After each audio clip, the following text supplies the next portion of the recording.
할렐루야. 이제 8월의 마지막 주일이 되었습니다. 장마, 요즘은 장마를 느낄 것도 없이 폭염, 비, 폭염 이렇게 정말 변화무쌍한 그런 날씨를 보여주고 있습니다.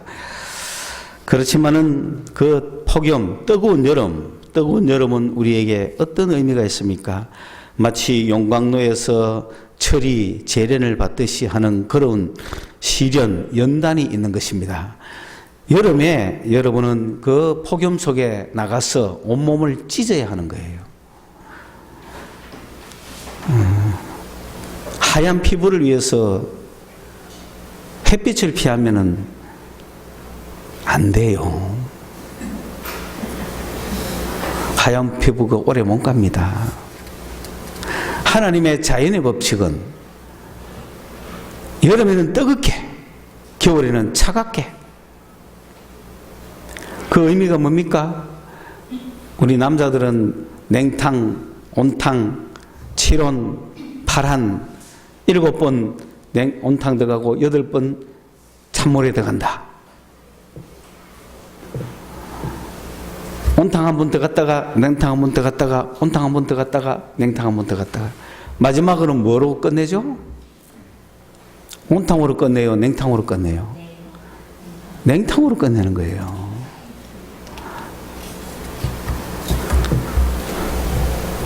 왜? 그것이 사람을 단련시키니까. 여러분, 낫을 만드는 그런 철을 가지고 구부리고 막 단단하게, 철을 단단하게 하잖아요. 여러분, 철이 처음부터 단단합니까? 아니죠. 왜 단단해집니까? 그렇죠. 불에만 들어갑니까? 망치로 두드리고 물에도 들어가잖아요. 그래서 단단한 쇠가 되는 거죠. 무쇠가 되는 겁니다. 부러지지 않습니다. 붉은데 용광로에 넣었다가 붉게 달아지면 빼가지고 찬물에 확 넣었다가 모양을 만들기 위해서 두드리고 그래가지고 명금을 만드는 거죠. 명금은 뭡니까? 다른 칼과 부딪혔을 때 안 부러지죠. 칼싸움하다가 상대가 칼 부러지면 어떻게 되는 거예요? 여러분, 칼싸움하다가 칼자루만 남고 부러지면 얼마나 황당하겠어요. 명금을 가져야 돼요. 부러지지 않는 쇠는 처음부터 그렇지 않습니다. 그 달구기를 수없이 해서 연단을 해서 재련을 해서 단련을 해서 그래서 강해지는 명품이 되듯이 우리 인간은 여름, 봄, 여름, 봄, 여름, 봄 아니구나. 여름, 겨울, 여름, 겨울, 여름, 겨울을 보내면서 강해지는 거예요. 여러분, 추운 겨울에 왜 바깥에 나가서 위통을 벗고 달려갑니까? 미인 여러분, 여름에는 까무잡잡해도 겨울 되면 하얘집니다. 걱정하지 마세요. 여러분, 제가 오늘 얼굴이 좀 검습니까? 하얗습니까? 보기 싫습니까?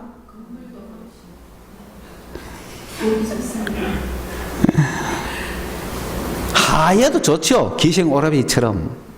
그러나 여름에는 검게 팔도 타고 그래서 막 그 뜨거운 태양, 장렬하는 태양, 자결하는 태양입니까? 장렬하는 태양입니까? 그 태양이 나가서 심장이 강해지는 거예요. 그러면은요, 더위를 이길 수 있습니다. 제가 휴가를 했잖아요. 어제 기습적인 휴가를 했죠. 멋있는 휴가를 했어요. 그 단 짧은 시간이지만은 그 폭염에 나가서 지하수 찬물에 발이 시려워요. 들어갔다가 나왔더니 집에 왔는데 어떤 현상이 있었냐? 덥지가 않아요.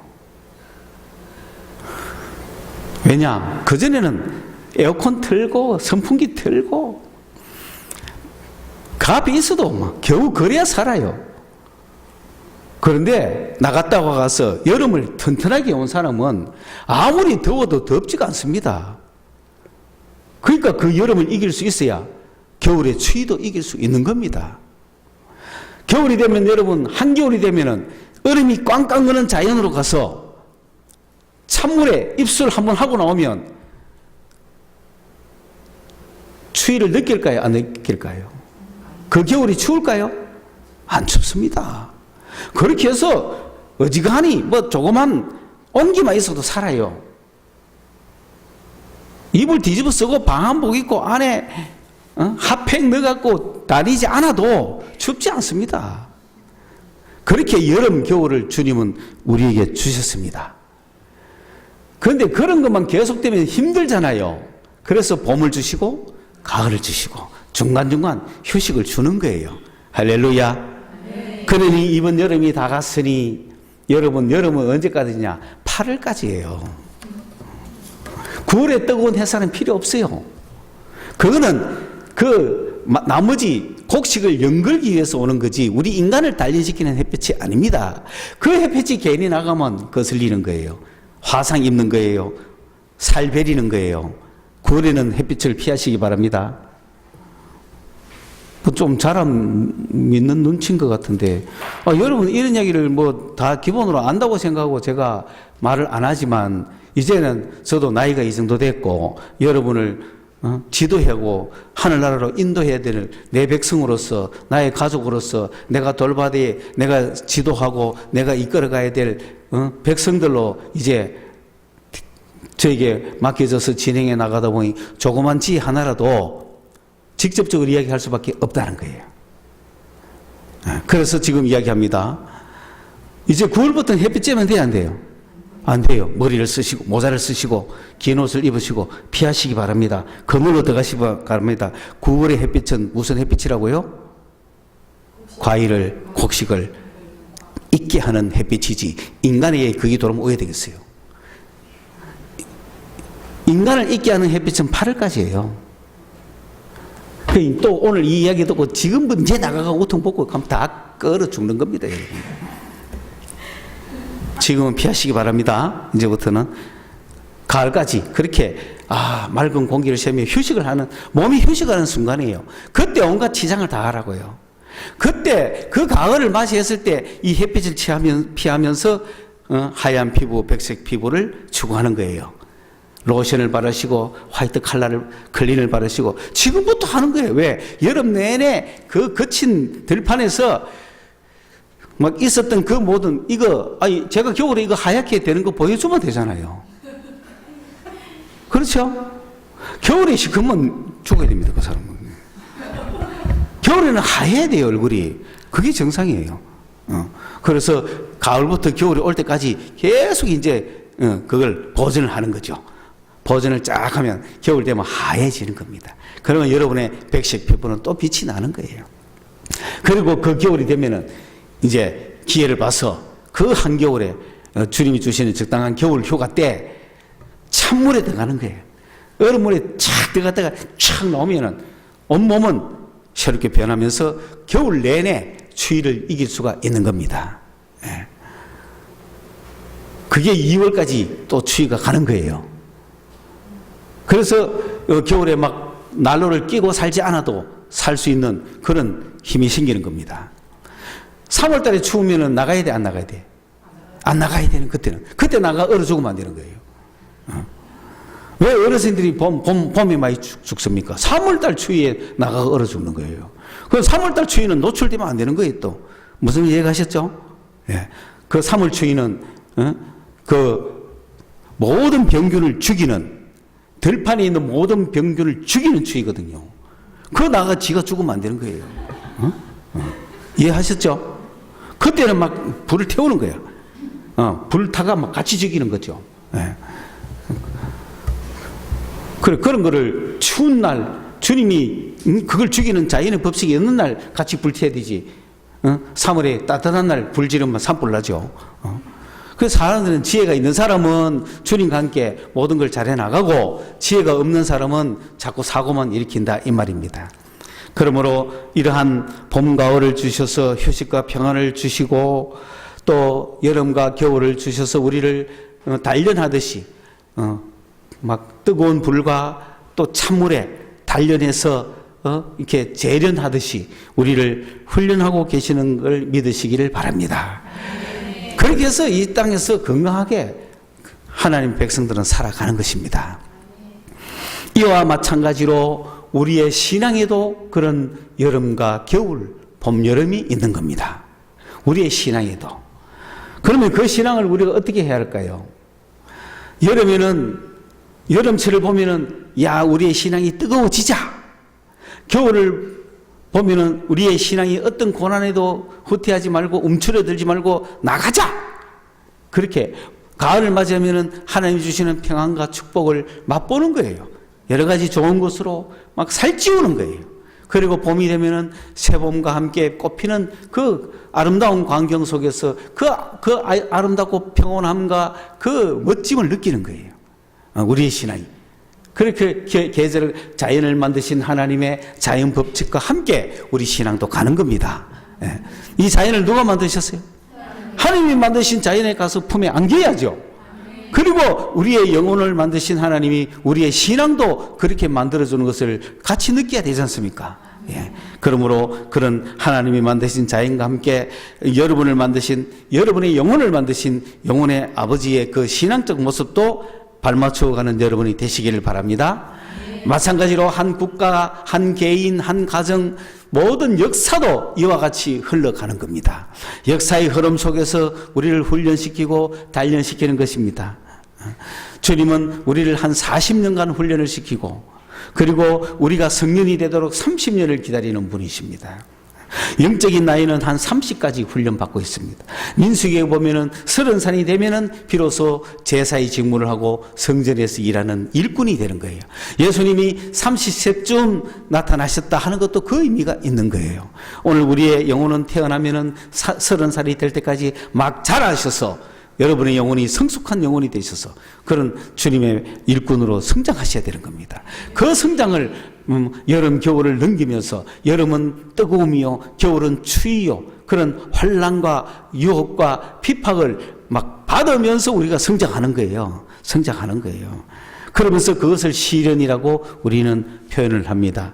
이렇듯이 개인적인 성장도 있고 국가적인 성장도 있는 겁니다. 우리 한국 교회에 닥친 시련이라는 건 어떻습니까? 역사적으로 이야기하면 1907년도에 이 한국 땅의 한민족 백성들에게 하나님의 성령이 강탈을 해서 교회가 생겼습니다. 1907년 대부흥 운동이라고 합니다. 교회가 탄생이 됐죠. 나라의 백성에게 교회가 탄생이 됐습니다. 여러분, 이 탄생된 교회는 성장하겠죠. 빈들의 마른 풀같이 시들은 영혼이 그 단비를 맞으면서 풀밭이 자라듯이 이 땅의 마른 영혼들 속에 하나님의 성령의 단비가 와서 이 영혼들이 막 자라기 시작했죠. 막 자라면서 이것이 아무런 시련 없이 자랄까요? 그렇지 않잖아요. 이제 태풍이 불어오죠. 폭풍이 불어오죠. 뜨거운 태양이 비치죠. 그러면은 거기서 약한 자들은 말라버리고 말 거란 말이죠. 태풍이 불어오면 뽑히고 말 거란 말이에요. 이 한국교회는 그러한 폭염과 태풍이 이제 불어오기 시작할 겁니다. 그것은 이 우리를 강하게 하려고 하는 하나님의 시련의 방법이 되는 것이지 결코 우리를 해치는 게 아닙니다. 그걸 이상히 여기면 안 됩니다. 아이들이 자라가고 성장하면은 유혹이 오고 핍박이 오고 시험이 오고 괴로움이 오고 어려움이 오는 것은 당연하지. 그냥 평안하게 자라는 자는 아무도 없는 겁니다. 드디어 이 자라나던 우리나라 교회는 내부적으로 어떤 이단이라고 하는 것이 같이 클 수도 있고, 그리고 세상적인 가치관이 더러울 수도 있고, 도전이 시작이 됐습니다. 그런데 도전이 시작이 됐는데 내가 도전을 받았나 안 받았나, 내 신앙이 합격했냐 안 했냐, 내 신앙이 성장했나 안 했냐, 내가 예수 믿는 게 진짜냐 아니냐는 것은 무엇을 받아봐야 합니까? 시련, 시험을 받아봐야 내 신앙이 진짜인지 아닌지 알죠. 그래서 20년이 지나고 30년이 지나니까 우리 한국교회는 시험을 받기 시작합니다. 정말 내 신앙이 똑바른 신앙인가, 올바른 신앙인가, 진짜 내가 예수 믿는 사람인가, 그냥 시험이 없을 때는 알 수가 없어요. 그러나 그런 시험이 올 때 내가 진짜 예수를 믿는지 안 믿는지 알 수 있는 겁니다. 시험을 치는 겁니다. 그 시험이 어떻게 다가오느냐? 신사참배로 다가오는 거죠.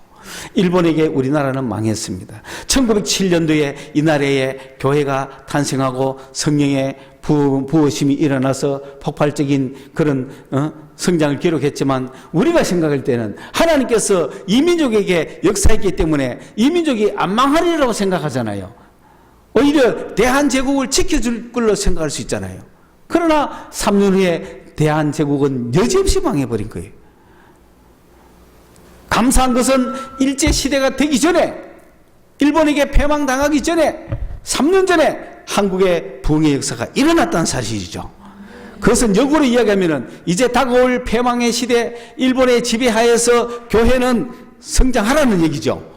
그 시련 앞에 이 민족은 굴복하지 말고 희망을 가지고 새롭게 일어서라는 얘기 아닙니까? 나라를 망하지 않고 지키게 해서 하기에는 이미 늦었고, 군사를 동원해서 군대가 강해서 일본의 침략을 막기에는 이미 늦었고, 그러면 침략해 들어오는 그들에게 우리는 집할 수밖에 없지만은 그냥 그대로 집박혀서 나라를 언제 찾아주겠어요? 찾을 길이 없는 겁니다. 왜? 그 일제 치하에서 어떻게 우리가 자조적으로 스스로 조직해서 국력을 키울 수 있겠습니까? 그러나 하나님은 그 침략당하고 패망당하기 전에 교회를 먼저 이 땅에 딱 심어 놓으신 거죠. 그러면 이 교회는 성장하면은 장차 뭘 할 수 있겠어요? 이민족의 소망이 되고 그런 나라를 부강하게 만들 수 있는 요소가 되지 않겠습니까? 그래서 교회는 성장했습니다. 일제 치하에서 성장한 겁니다. 그러나 점점 커서 이제 성인이 되어 가니까, 한 20살이 넘어가니까 이제 너가 정말 예수 믿나 안 믿나를 시험해야 되잖아요. 우리 청년들 잘 들으십시오. 1살부터 태어나서 교회에서 성장해서 19살, 20살 고등학교 3학년 때까지는 교회 잘 나오죠. 그러나 자기가 예수 잘 믿는지 안 믿는지 시험할 수 있습니까? 시험 안 당해봤죠? 그러면 언제부터? 20살 어디 가서부터? 대학 때 가서부터 내가 예수 잘 믿나 안 믿나 시험 당하는 거예요. 그 시험 한번 쳐봐야 되는 거예요. 그런데 그 이전에 예수 잘 믿는 사람, 성령 충만한 사람, 그런 사람들은요, 졸업이 문제가 아니고 대학이 문제가 아닐 거예요. 그러나 그냥 예수 믿기는 믿지만 훈련 한 번도 받지 않고 성령도 받지 않고 신앙이 뭔지도 모르는 사람은 여지없이 고등학교 졸업하면 빠이빠이 하는 거죠. 그게 당연하죠. 뭐 잘 있거라 나는 간다. 그게 20살인 거예요. 우리 한국교회도 20년 지나 1935년, 1937년, 30년 좀 돼가니까 이제 뭐가 올 거예요? 이 교회가 진짜인가 아닌가 시험하러 오는 거죠. 그게 신사참배입니다. 하나님을 섬기지만 일본 천황에게도 절해라 하겠어요, 안 하겠어요? 안 해야 되는 게 맞죠? 그런데 총칼 들고 하락하면 하겠어요, 안 하겠어요? 주님 잠깐만 excuse me, 요 고비만 내가 넘겨놓고요, 그럴 수 있겠습니까? 시험이 오는 거예요. 시험이 올 때 내 믿음이 진짠가 아닌가 표현이 되는 거죠. 자, 개인적으로는 저항을 했겠지만은 여러분, 저항한 사람이 많아요, 순응한 사람이 많아요? 순응한 사람이 많죠. 그래서 우리나라는 테스트에서 한 1차 심판이 있었던 거죠. 아마 100명의 목사님들이 있었다면은 그 심판을 이긴 사람은 10명 정도밖에 안 되죠.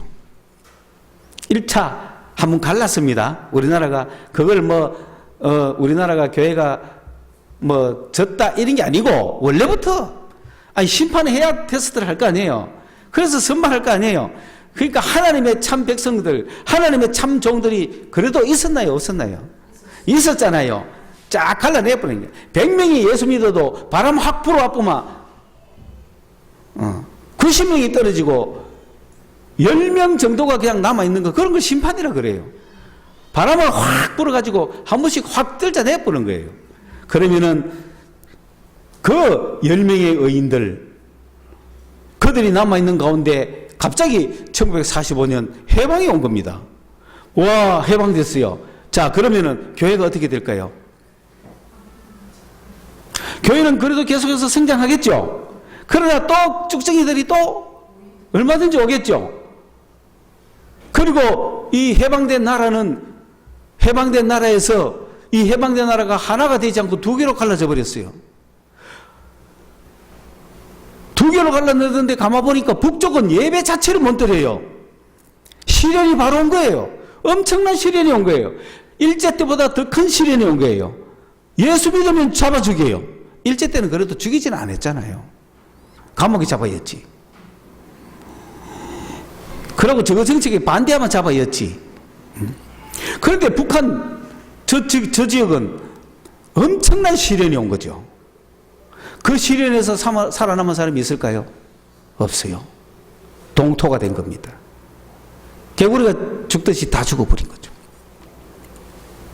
겨울이 오면 다 죽어버리듯이 겨울이 오니까 싹 죽어버린 거죠. 그런데 남쪽은 그래도 자유국가라. 자유국가니까 오히려 예수 믿는 사람들은 그런 시련 없이 쫙 크죠. 그러다가 여러분 북쪽에서도 목숨을 걸고 저항을 했어야 되잖아요. 1945년부터 예수 믿는 이유로 막 죽었어야 되잖아요. 그런데 그러지 못했죠. 그 결과 예수 믿는 자는 불법이 되는 체제가 형성돼 버렸습니다. 그런데 놀라운 사실은 그 체제를 남쪽에도 실현시키려고 확 밀어오니까 사실 남쪽이 뭐 아무것도 없잖아요. 남쪽도 밀어오면 그냥 당해야 되잖아요. 그런데 놀랍게도 이 남쪽은 유엔군이 돌아가 도와줘가지고 그 북쪽 무리들을 확 밀어 올려 버렸을 때 그러면 어떤 현상이 일어납니까? 북쪽에서 탄압받던 자들이 다 어디로 내려왔어요? 남쪽으로 내려와 버린 거죠. 남쪽으로 내려온 거예요. 그러니까 일단 북쪽에서는 더 이상 저항할 수가 없죠. 싸울 동력들이 없죠. 자, 남쪽으로 피난돼 왔습니다. 그러면 이 남쪽에는 두 종류가 섞여 있죠. 북쪽에서 내려온 그리스도인들. 그 북쪽에서 내려온 사람은 거의 다 무엇을 찾아서 내려왔을까요? 자유를 찾아왔고 그들은 대부분 무슨 종교를 가졌을까요? 기독교를 가진 자들이죠. 그래서 북쪽으로 남쪽으로 들어온 사람은 자유에 대한 소중함을 알고 기독교에 대한 소중함을 알고 예수를 믿는 신앙인들이 이쪽에 내려왔단 말입니다. 그런데 남쪽에 사는 사람들은 잘 모르는 거예요. 그 귀중함을. 그러나 북쪽 사람들이 리드를 해나가고 남쪽 사람들이 막 신앙을 같이 해가지고 남쪽 교회가 일어났겠죠. 남쪽 교회가 일어나니까 자, 남쪽 교회는 또 어떤 시련이 올까요? 남쪽 교회는 달콤한 유혹이라고 하는 시련이 오죠. 북쪽이 겨울이면 남쪽은 여름인 거죠. 유혹으로 시험을 하는 거야. 그래 막 남쪽은 막 잘 살게 됐죠. 막 잘 살게 되니까 돈에 대한 욕심이 오고 잘 살고 싶다는 욕심이 오고 놀고 싶다는 욕심이 오고 그렇죠. 그러니까 남쪽은 어떤 시험입니까? 북쪽은 예배 자체를 못 드리고 교회 자체가 없고 아무것도 없지만 남쪽은 교회도 있고 예배도 있는데 이제 드디어 돈 벌기 시작하니까 일요일날 예배하러 올까요? 돈 벌러 갈까요? 이게 유혹이죠. 그럼 북쪽이나 남쪽이나 똑같죠? 교회 안 오는 건 똑같죠? 남쪽은 지 스스로 유혹받아가 안 오잖아요. 네. 시련은 남이 져서 내가 당하는 거지만 유혹은 지가 당하는 거죠. 그래 남쪽이 솔직히 여러분 유혹이 좋아요? 시련이 좋아요? 아, 유혹이 훨씬 나아요? 네? 두 개 다 안 좋아요. 유혹이라고 여러분 시련보다 이기기 쉬울까요? 어느 것이 이기기 쉬울까요? 시련이 이기기 쉬운 거예요, 원래. 유혹을 물리친다는 건 더 어려운 거예요.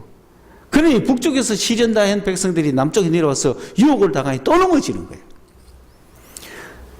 그러니까 뭐 아무도 예배하러 오지 마라 했는데도 지 스스로 돈 벌러 간다고 가는 거야. 교회 오면 500만 원 준다. 교회 안 가면 500만 원 줄게. 처음에는 교회 오면 500만 원 준다 해서 막 교회 오던 사람들이 교회 안 가면 500만 원 준다 하면 올까요, 안 올까요? 안 오는 거예요. 그러니까 주일날 목사님 이번 주일엔 제가 못 가게 됐습니다. 왜? 어느 쪽에서 돈을 준다고 합니다. 목사님 이번 주에는 예배 못 갑니다. 왜? 제가 어디에 사업하러 가야 됩니다. 이 미친 사람들입니다. 그 사람들은 목사님이 갔다 오세요라고 맞으면 속으로는 알고기라 그럴 거예요. 쭉쭉이라 그럴 거예요. 쭉쭉이 너는 벌써 심판받고 있구나. 얼마나 심판받아가 언제쯤 정신 차리가 알고기 될 것인고 그러는 거예요. 그런데 목사님 이번 주일 예배 왔습니다. 눈물이 납니다. 왜 눈물이 나노? 500만 원 포기하고 왔습니다. 야, 니는 알고기구나. 그런 거 아닙니까? 한국의 유혹은 얼마나 심한지 모릅니다. 그 돈 유혹으로 절반 떨어져 나갔죠. 또 그다음부터는 막 애인이 생겨가지고 세상 쾌락이 너무 좋아. 그 주 5일 그 문제가 시작되니까 토일은 완전히 놀아야 돼. 세상사 옛날에는 그래도 몰랐는데 지금은 5일제 근무다 보니까 주말이 너무 소중하고 모든 모임은 주말에 있고 놀러 가는 모든 거는 주말에 있고 모든 프로그램은 주말에 있으니까 예수 믿는 게 힘들어요, 안 힘들어요? 교회 나오는 게 어렵습니까, 안 어렵습니까? 그래, 이런 두 번째 완전 세상 쾌락, 유혹, 정욕, 그런 노는 거, 모든 거는 토요일 밤부터라. 그런데 우리는 못 가는 이유가 뭐죠? 그 다음날 교회 가야 되기 때문에 못 가는 거지. 그러니까 아이고, 거기서 절반 또 떨어졌습니다. 4분의 1만 교회에 지금 남아있는데 드디어 코로나를 이유로 예배 오지 마라 하니 또 얼마 떨어져야 돼? 절반 떨어져야죠. 할렐루야. 또 절반 떨어진 거야. 여러분은 그 8분의 1에 속한 사람들이야. 믿습니까? 그런 여러분에게 오늘 주님은 어떤 보상을 가 있나 이거예요. 저는 안 오는 사람을 탓하지 않습니다. 오는 사람에게 복 주고 싶은 거예요. 한 명이든지. 안 오는 사람은 원래 100명 중에 99명이에요. 안 와요. 그거는 기분 좋으면 오고 기분 안 좋으면 안 와요. 그러니까 언제나 늘 변함없이 오는 한 명을 향하여 주님은 말씀하시는 거예요. 그 한 명에 여러분이 속해져서 그 한 명이 99명이 되기를 바라고 그 한 명이 100명이 되기를 바라는 거예요. 그러므로 오늘 우리가 이런 한국교회가 시련을 당했는데 70년이 지났습니다. 70년이 지났다는 것은 역사적으로 변동이 일어나는 시기입니다. 그러면은 북쪽은 변동이 일어날까요? 안 일어날까요? 반드시 일어납니다. 저 동토의 땅 겨울에 봄바람이 들어갈 겁니다. 자유의 바람이 들어갈 겁니다. 경제의 바람이 들어갈 겁니다. 신앙의 바람이 들어갈 겁니다. 그러면은 유혹의 땅 대한민국 남쪽은 70년 만에 변동이 있을 것 같습니까? 없을 것 같습니까? 있습니다. 원래 생각하면 대한민국은 변동이 될 게 별로 없을 것 같이 보였잖아요. 그런데 70년이 되니까 이 경제력 풍부하고 자유가 풍부하고 쾌락이 풍부하고 연예계 사업이 풍부한 뭐 하나 부족할 거 없는 이 나라에 그냥 유혹당해가 간 사람은 그렇다 치고 그런 모든 유혹을 물리치고 와 있는 8분의 1 여러분은 별 변동이 없을 것 같이 보였잖아요. 그렇죠. 그런데 이 나라도 변동이 생겨버린 거야. 그 나머지 8분의 1 향하여 지금 뭐라 합니까? 예배 드리지 마라. 여러분 이게 일시적인 현상 같습니까? 우리에게 고난이 닥칠까요? 안 닥칠까요? 닥칩니다. 할렐루야.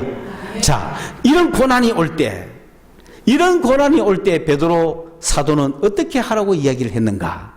첫째, 이런 고난이 우리에게 오는 것을 낯선 손님처럼 여기지 마라. 낯설게 여기지 마라. 우리는 좀 낯설죠? 아직은 낯설죠? 예배하러 오지 마라 그러면 낯설어 안 낯설어요? 송윤정이 너 오늘 예배하러 가면 벌금 300만 원이야. 문자로 딱 준다. 낯설어 안 낯설어요? 낯선 고난이에요. 우리가 당해보지 못한 고난이에요. 이런 낯선 이거는 오늘 아침에도 문자 옵니다. 대놓고 오늘 아침에 예배 가지 말라고 문자 와요. 웃기지 않습니까? 이 낯선 고난 아닙니까? 대한민국에서 그것도 상상도 못할 일이죠. 이런 고난이 오늘 우리에게 다가올 때 그거는 우리를 시험하려고 오는 거예요. 그런 문자는 우리를 뭐하러 온다? 페이라죠 하려고 오는 거야. 실족시키려고. 요 문자 딱 듣고 예배드리지 가지 말라고. 내려심에 가려고 했는데 오늘 이 문자들이 아이고 못 가겠네. 요렇게 하라고. 페이라죠. 시험하려고 오는 거예요. 프로스입니다. 목표를 향하여 정확하게 오는 거예요. 딱 찍어서 오는 거야. 오늘 그런 문자 받는 여러분은 행복한 자들이시길 바랍니다. 그런데 아직 우리는 아무도 그런 문자 안 받았잖아. 그런데 지금 드디어 우리의 친구 목사님들은 받기 시작하는 거예요. 그 사람들은 탁 찍어서 고난이 오는 페이라조가 오는 거죠. 그런 페이라조는 우리에게 어떤 정도냐면 불시험이라는 거예요. 우리 안에 있는 불시험. 불시험은 뭐냐면 용광로 같은 그런 연단의 시험이다 이 말이에요. 이게 그냥 내가 무시해버릴 만한 그런 시험이 아니란 말이에요. 나를 연단시키는 시험이라. 그래도 내가 갈 것인가 말 것인가? 내가 재산을 잃고 목숨을 잃어도 갈 것인가 말 것인가? 라고 하는 우리를 그 연단시키는 시험입니다. 그 여러분에게 시험이 오면은 이거는 나를 연단시키기 위한 불이구나. 그렇게 생각하시면 돼요. 뜨거운 돌멩이를 여러분에게 줬다고 생각하시면 돼요. 그거는 뜨거운 돌멩이를 우리에게 주는 이유는 이 손을 뭐 하기 위해서? 연단시키기 위한 시험이죠. 그렇게 생각하시는 거예요. 여러분에게 시험이 앞으로 턱 오면 이거는 나를 훈련시키기 위한 거구나. 그거를 이상하게 생각하지 마라. 낯선 것처럼 생각하지 마라. 낯설다고 생각하지 마라. 무슨 손님 맞이하듯이 하지 마라. 집에서 사람들이 익숙하게 살다가 손님이 오면 좀 낯설잖아요. 불편하잖아요. 그렇게 생각하지 마라. 그 시험은 우리에게 낯선 것처럼 보이지만 낯설게 여기지 마라.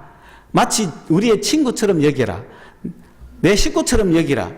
내가 가지고 있던 당연한 것처럼 여겨라. 그러니까 그리스도인들은 시험을 뭐라고 생각해야 돼요? 당연하다고 생각해야 되는 거예요. 그리스도인에게 시험이 오면 하나님 왜 이런 시험을 나에게 주십니까? 라고 말하지 말라는 거예요. 하나님이 계시다면 이럴 수가 있습니까? 하나님은 뭐 하십니까? 그렇게 말하지 말라는 거예요. 당연하게 여기라는 거예요. 그것이 당연하다 그리스도인께는. 왜냐하면 그런 시험을 내가 당하면, 내가 그런 시험을 딱 당하면 그거는 예수님이 십자가에 달리셨잖아요. 그런데 여러분 예수님이 십자가에 그 달림에 동참하고 싶어요? 안 하고 싶어요? 함께 못 박히고 싶어요? 안 박히고 싶어요? 주님의 고난을 나도 같이 한번 해보고 싶어요? 안 해보고 싶어요? 그래요? 정말이에요? 주님의 십자가의 고난에 한번 동참해보고 싶어요? 지금까지 동참 한 번도 안 했죠? 코이노니아 한번 해보고 싶어요? 주님의 십자가에 못 박히신가?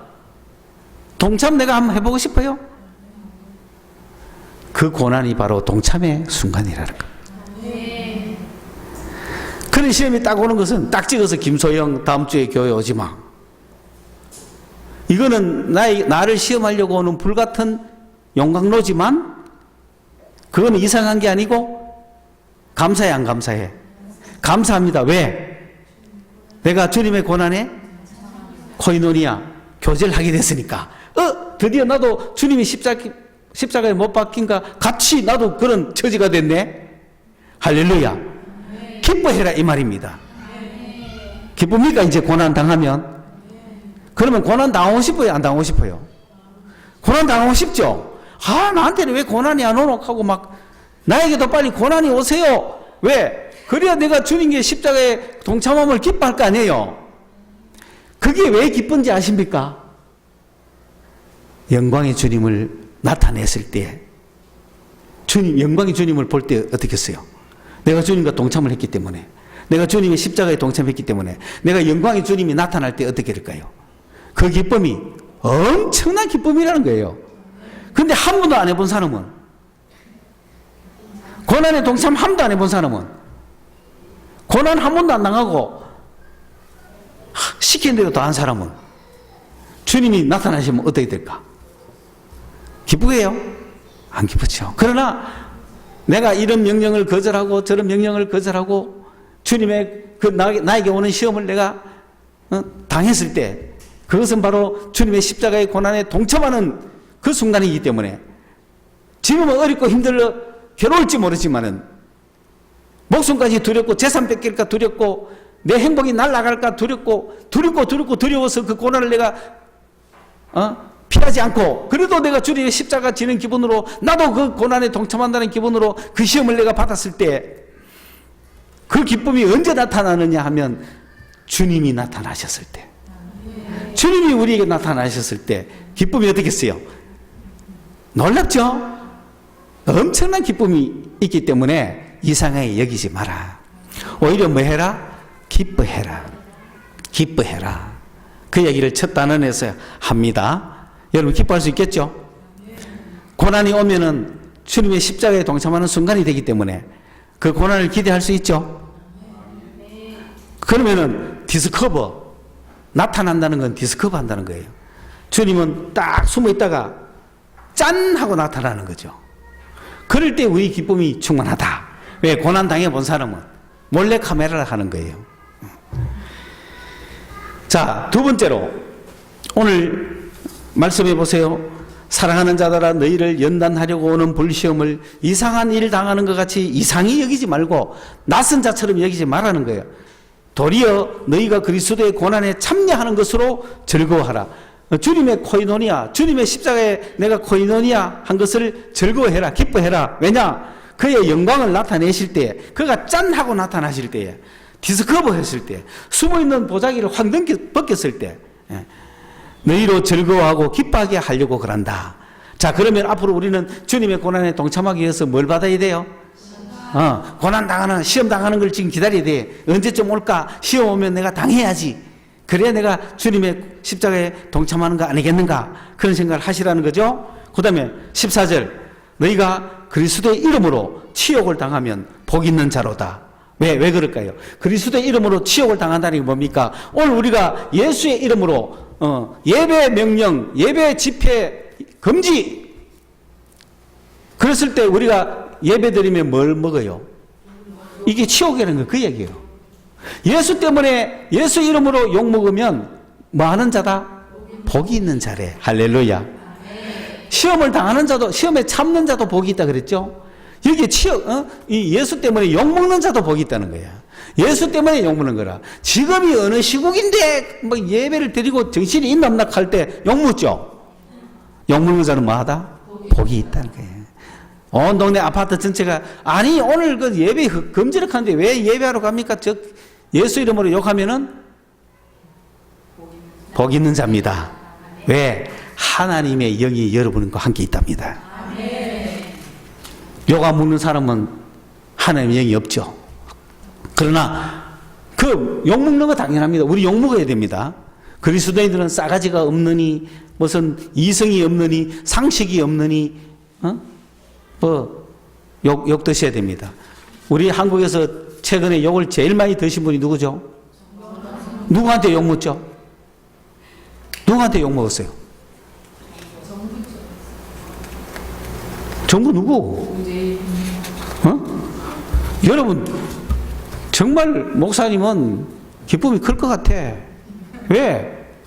복이 최고인 것 같아. 왜? 한국 최고 권력자한테 욕 먹으니까 찍어놓고 욕했다니까. 그죠? 야, 그런 축복이 어디 있습니까? 아니, 동장이 나한테 와가 좀 욕 좀 해줘.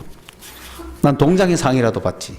시장이 욕하면 시장의 상 받고, 아버지가 욕하면 아버지 상 받고, 친구가 욕하면 친구 상을 받을 낀데, 여러분, 욕 먹어야 됩니다.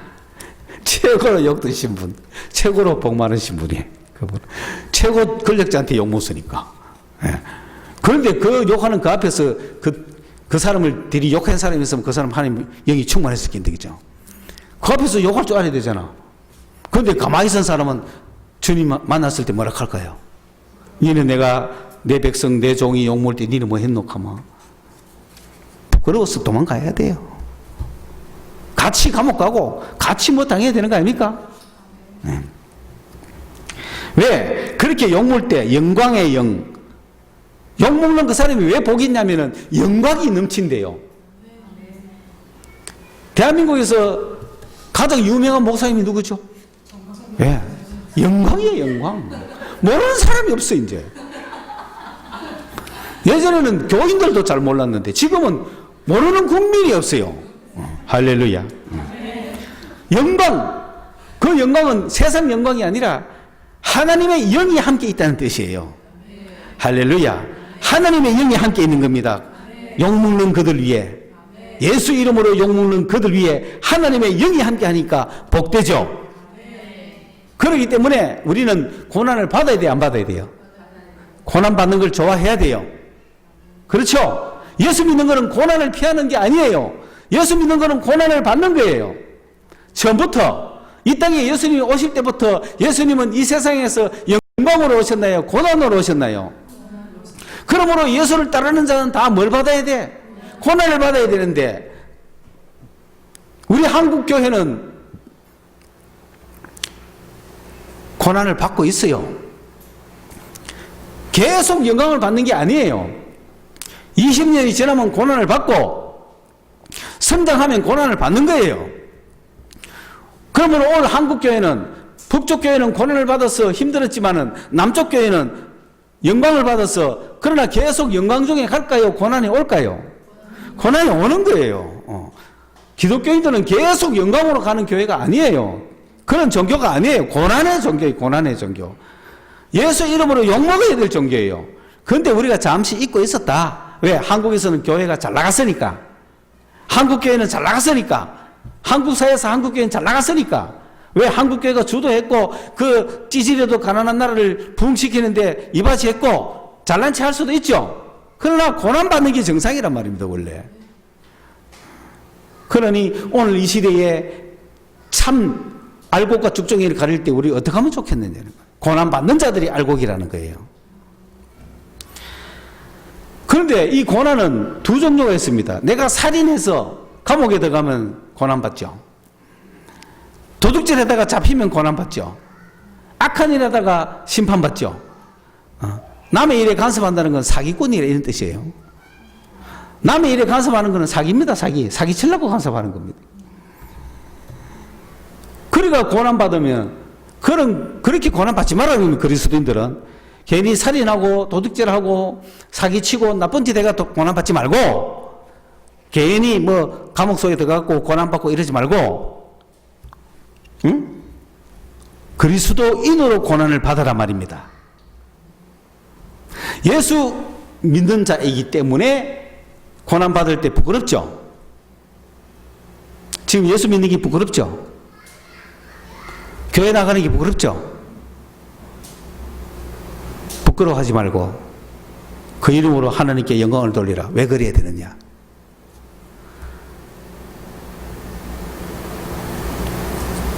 알곡과 쭉정이 지금 가르고 있잖아요. 예수 믿는 게 부끄럽죠? 부끄러움을 당하죠?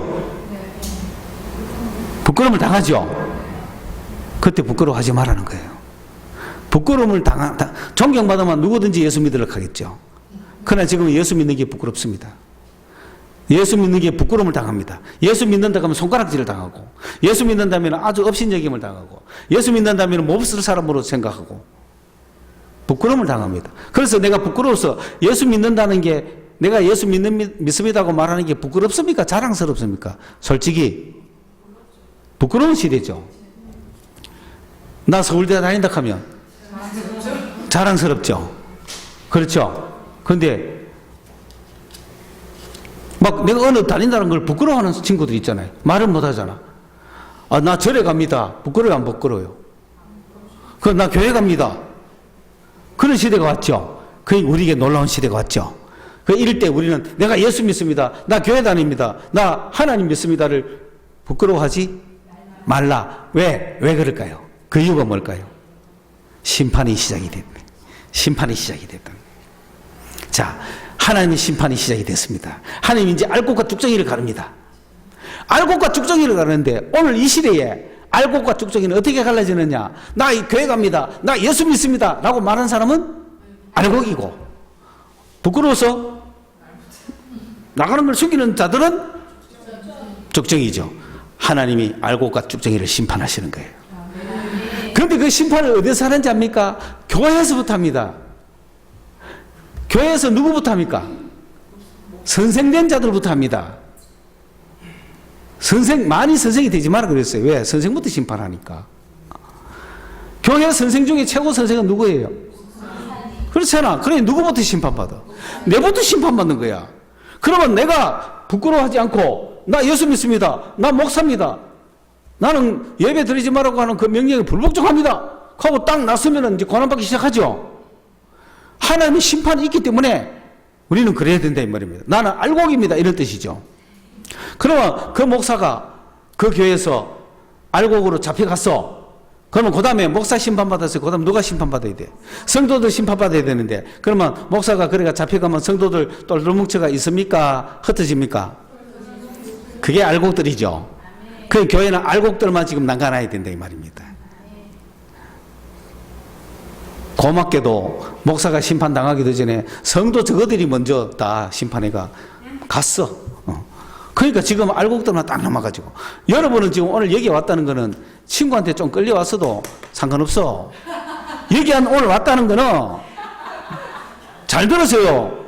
뭐 억질로 왔어도, 내가 신앙이 별로 없는 것 같아도 여기 왔다는 것은 알곡이라는 겁니다.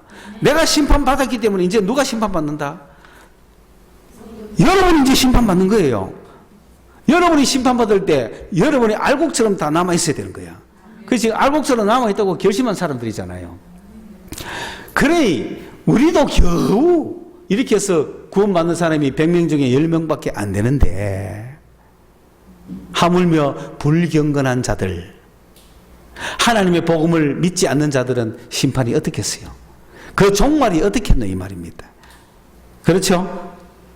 16절에 보세요. 만일 그리스도인으로 고난을 받으면 부끄러워하지 말고 도리어 그 이름으로 하나님께 영광을 돌리라. 왜냐? 17절에 하나님의 집에서 심판을 시작할 때가 되었나니, 지금 심판할 때가 된 거예요. 이제 만일 우리에게 먼저 하면 하나님의 복음을 순종하지 아니하는 자들의 그 마지막 어떻게 했노 이거지.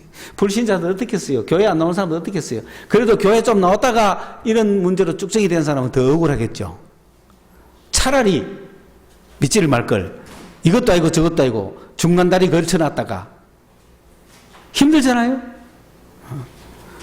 또 의인이 겨우 구원을 받으면 경건하지 아니한 자와 죄인은 어디에 서겠어요? 요거는 잠언에 나오는 말씀이에요.